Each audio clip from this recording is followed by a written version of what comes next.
Today we're going to load up some spicy Ruger only 45 Colt rounds, and that's coming up next here on Jesse B Outdoors Reloading.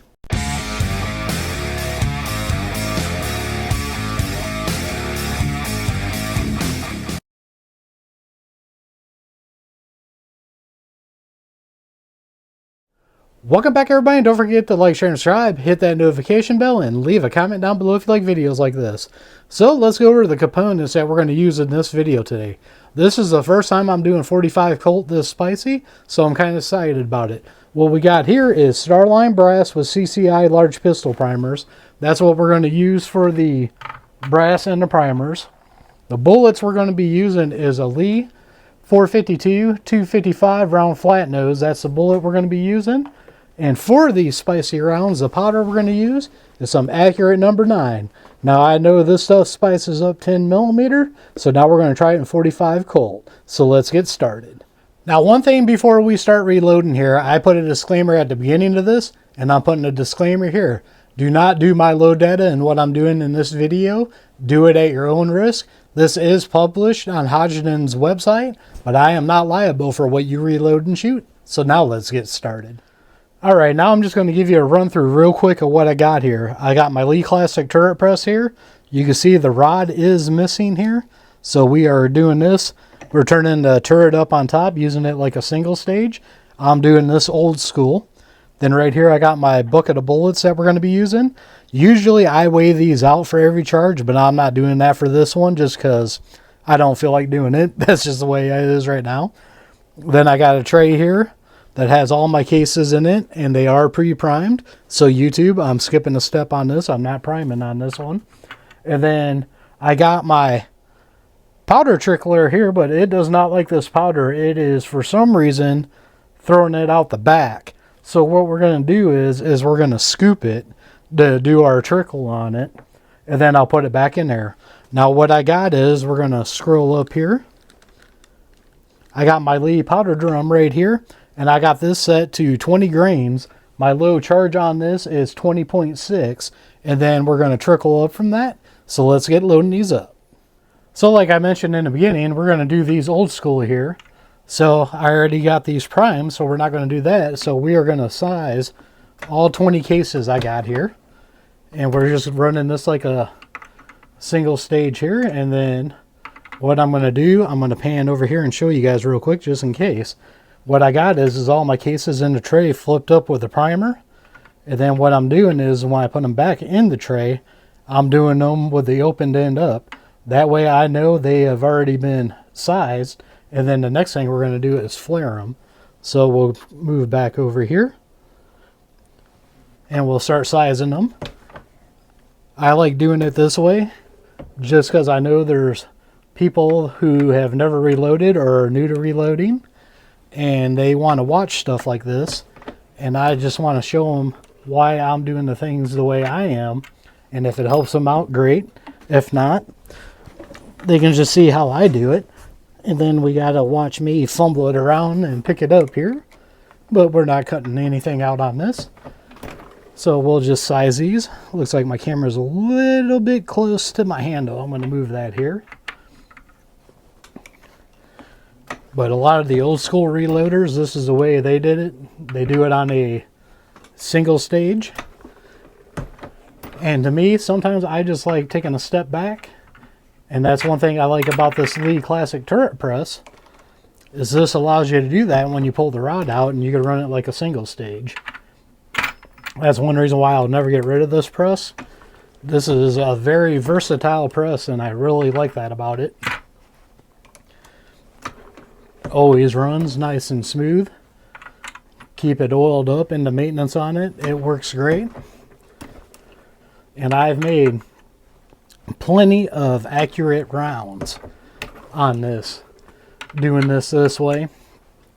Pretty much all my ladder tests you guys have ever seen on my main channel, they have all been done this way. Like I said, the only thing I'm doing different this video is I'm not weighing my bullets out. Usually I do.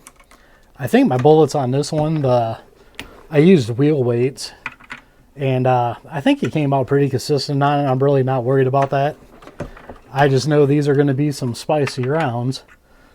So I just want to, you know, go off of that and kind of see how spicy they are. If they're inconsistent, I'm really not worried about that this time. I just want to show you guys what these rounds will do. The lowest one, I don't know the barrel that they're using, says 1200 feet per second for a 255 grain bullet. That is a lot. And here is our last one for sizing. So what we're going to do is now we are going to put powder in all 12 of these. So like I said, I'm going to move over to my flaring and powder drop die. And we're going to do the same thing here. And we are going to go through and drop 20 grains in all this. And that's going to be our starting point. Once I get these all loaded up, we'll double check to make sure there's a powder charge in them. And then we'll move on to the step after that. This is going to be a little bit of a different video for you guys, because I've never reloaded like this before on camera. So I figured it'd be something kind of cool for you guys to see. Now, one thing I wish I would have done better is these cases aren't as clean as I would like them. I kind of ran out of Lemmy Shine. I do Lemmy Shine and Dawn soap. So they're not as shiny as they usually are, but they are clean, just in case anybody notices that. And I had one person comment on one of my videos about water spots on my brass. You know, they weren't making a big deal about it. They just noticed it. I live out in the country and I got well water. It's hard for me to keep my brass from getting water spots. What I do is I try to dry it off the best I can when it comes out of the wet tumbler. And then I actually use a old food dehydrator, and that's what I use to dry my rounds after they're in there. A lot of people will get the lime case dryers and stuff like that. That's all fine and everything, but I already had the food dehydrator, and it wasn't being used, and my wife was going to throw it out. And I was like, no, I can make use of that. So that's why I use that. Now, does a Lyman and other companies work better? They might, but, you know, I'm all about saving money and don't have a lot of money to spend. So when I can save money like that, that's what I'm going to do. So we got 4 rounds left here to charge. This is going pretty quickly. But this is one thing I really like about doing it old school. It's just nice, relaxing, doing it like this. Sometimes, just like one of the videos I just did where I was shooting revolvers. Sometimes it's nice just to slow down and have some more fun. Shooting revolvers, I like that. And sometimes with reloading, you got to do the same thing. So now let's do our powder check on these. So now what I got here is just one of my little Olight pocket flashlights here. We're going to turn this on. And I'm just going through every single case and making sure there is a powder charge in them, which there is. Like I said, these should be round about 20 grains. So let's move on to the next step and get these loaded up. All right, now what I'm going to do is I'm going to go left to right, starting with this first roll here. We are going to dump this powder charge into our pan here. You can see we were zeroed out. We're going to make sure that we get all that powder out of there. And I'm going to leave this sitting to the side. Now what I'm going to do is I got my trickler over here that's not working right because this powder's a little bit too fine. I just got a little dipper, and what we're going to do is we are going to take this to 20.6. Don't mind that last digit on here. This is one of the later Wawoos, but when it comes to trickling, this works way better than my Frankfurt Arsenal one. That's why I'm using this. So we'll just trickle this up. You can see it going right there, and we are looking for 20.6. We're at 20.3. And 5, then we know about one more tap right there. We are going to stop. I'm going to put that right back in there, make sure it's empty. Then what I'm going to do is I'm going to take this, I'm going to put a funnel on it, my Lee funnel here. That way you guys can see down into there. And we're going to fill up that case here. Now, after we fill that case up, I'm going to sit this back down in here. And what I'm going to do, because we did a powder charge and we flared it, now I'm going to put a bullet right on top of that. that lets me know there's powder in here and this is ready for the bullet to be seated. I'll do one more with you guys just so you guys can see, but I'm not going to talk and have you guys go through every single one of these. You guys get the point of it now. Dump that in. We have got 20 like it was supposed to be, and now we'll just hand trickle this up here to 20.6. And there we go. Like I said, don't worry about that last digit. That don't mean nothing. Grab our case and funnel here.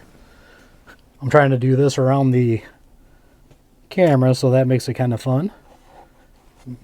Get our funnel, and we're going to drop this in.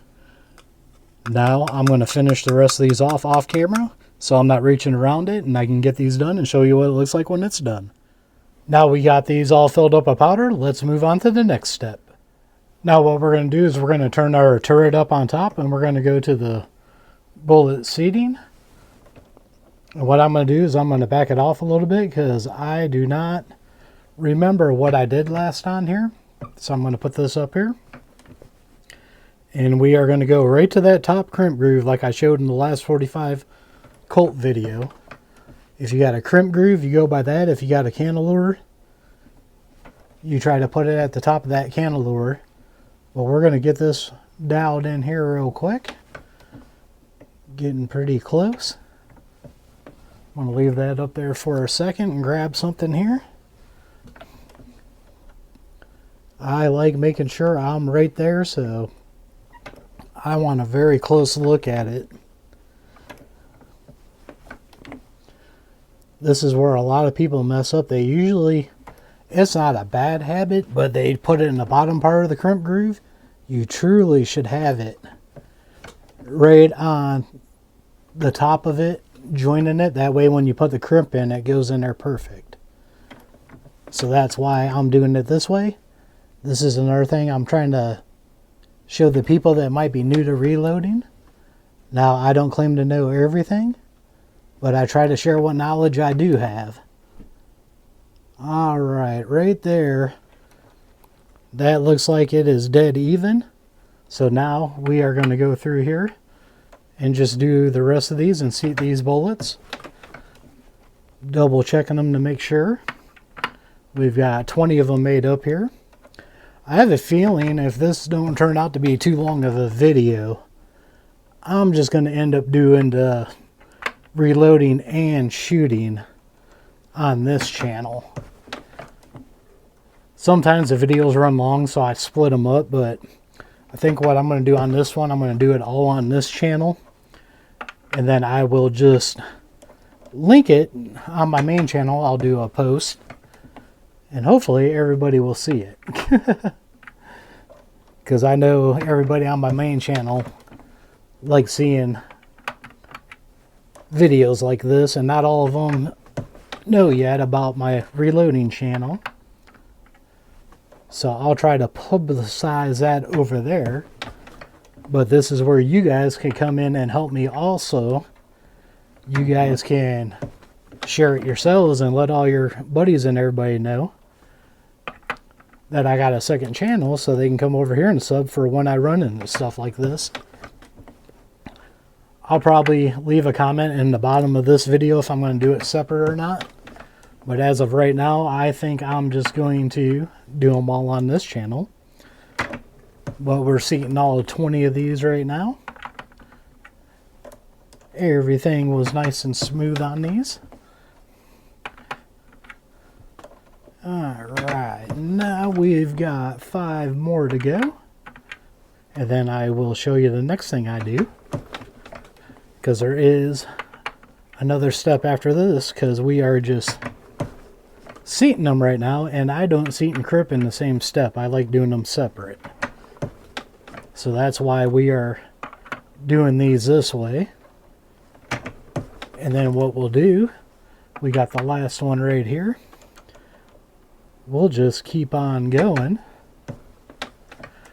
Now I got every single one of these seated. I'm going to move this over to my crimp. I'm going to start back down on the bottom roll, working my way left to right up, because that's what I do. I'm going up to the top here and I'm turning the crimp back, putting this up, and I'm going to screw it down until it touches the mouth of the case. And then I got to mark up on top to where I'm at. A half turn is a light crimp. They say a full turn's a heavy crimp. These are probably going to be heavy rounds. I'm going to go about half, 3/4, maybe a little bit over 3/4. Let's see where that crimp's at. All right, look at that. And try to focus in here. And that's what we're going to do. We're going to run that for a crimp and see how that works. Now, as somebody who does revolver rounds more than I do, thinks that's excessive, leave a comment down below. But I've always been told the heavier the crimp on heavier the round, and these are pretty dang heavy. So now we're going to go through the other 20 here.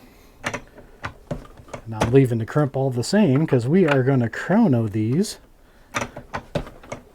and see how crazy these things are.